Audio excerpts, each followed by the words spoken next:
Hi, it is October 23rd.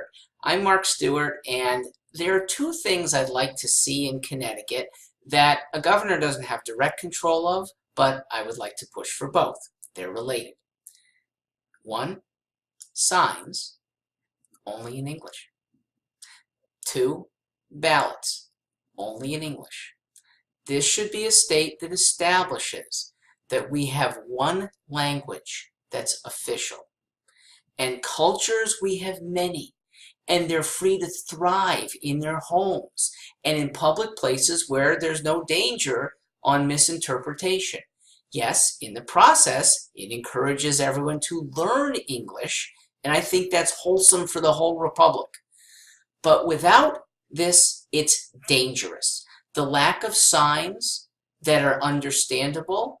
Look, we can't print signs in 15 different languages. Frankly, we've got probably 150 different dialects of people living here. And almost all of them do endeavor to learn English.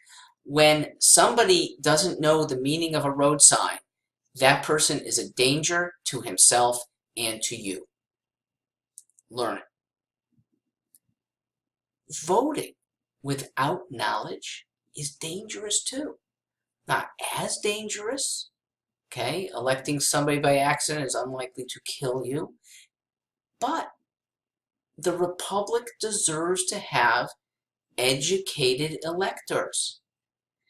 And if the political discourse has been in English and you're not getting a good translation, you don't know who you're voting for or what propositions you're voting for. So it would be a slow phase out, maybe 5 years. In that time, anyone can learn English decently. And by the way, every proposition should be in plain, simple English so that whether native-born or immigrant, you understand what is before you. Now, to the immigrants who don't really want to assimilate, please know that America and Connecticut will still make you comfortable. We will never restrict your ability to worship in the way you want, to speak your own language, to celebrate your own holidays. If you're not on the road to citizenship, you're still always free to work here, attend our schools, use our infrastructure, just so long as you pay for their use. English ballots and English signs are issues that are more than just about immigrant groups. Every one of us has a stake here. And we don't ever again want to be a divided nation. Language could divide us badly.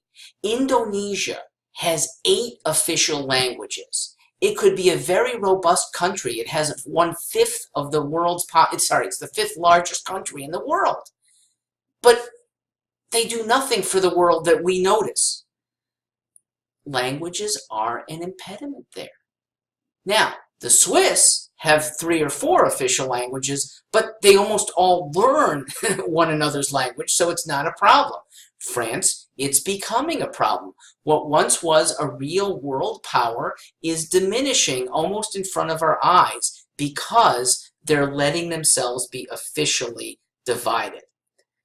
The beneficiaries of what I call affirmative education are Latino American kids, because they're going to have immersion asked of them.